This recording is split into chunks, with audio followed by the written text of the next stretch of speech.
Quelques observations. 3 minutes, c'est bref pour résumer un avis que doit rendre la Commission des lois sur ce budget immigration-asile. Je rappellerai donc quelques principes, simplement. À périmètre constant, il faut le reconnaître, ce budget augmente de l'ordre de 12%. Il faut également reconnaître qu'il y a un effort qui a été fait, assez substantiel, puisque par rapport au PLF qui était prévu, on a une augmentation de 0,6%, c'est-à-dire de 200 millions d'euros. Cependant, la Commission des lois a trouvé que présenter des regrets face à cette proposition de budget parce qu'elle retrouve des incohérences telles que nous avions relevées à l'occasion de la loi Asile, Immigration, Intégration promulguée en septembre dernier.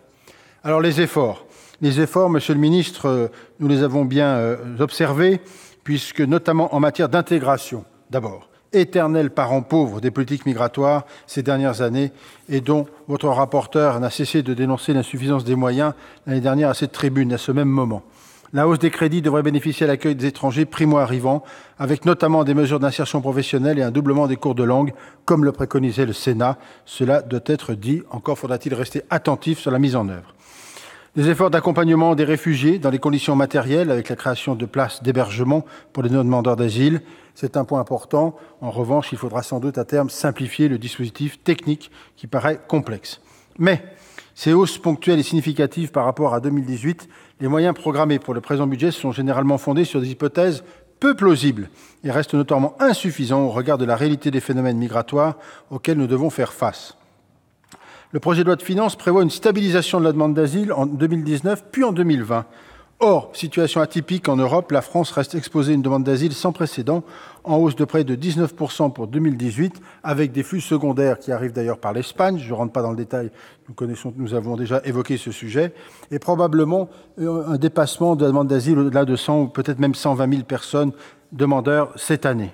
Or, les budgets qui sont alloués à nos organismes sont stables. L'OFPRA, la CNDA et probablement l'OFII ne pourront pas tenir les délais cibles de traitement des demandes en 6 mois en moyenne, ni l'objectif de 86% des demandes d'asile hébergées. Concernant l'immigration régulière, toujours très dynamique, les admissions exceptionnelles au séjour ont cessé de croître.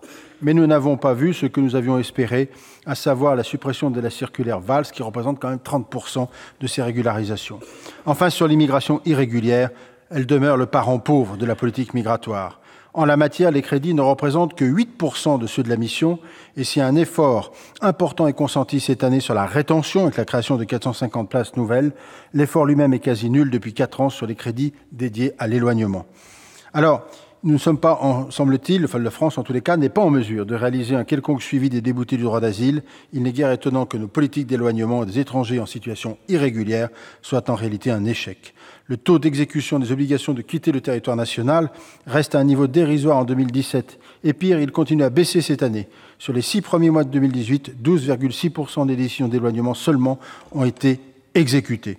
Je ne parle pas de Dublin, si ce n'est pour dire que l'évolution de Dublin qui était espérée ne le sera pas, puisque le commissaire, M. Avramopoulos, a annoncé hier dans la presse qu'il n'y avait pas de possibilité de trouver un accord. Nous sommes donc en très grande difficulté. C'est pour l'ensemble de ces raisons et de façon très brève que la Commission a émis un avis défavorable. Je vous remercie.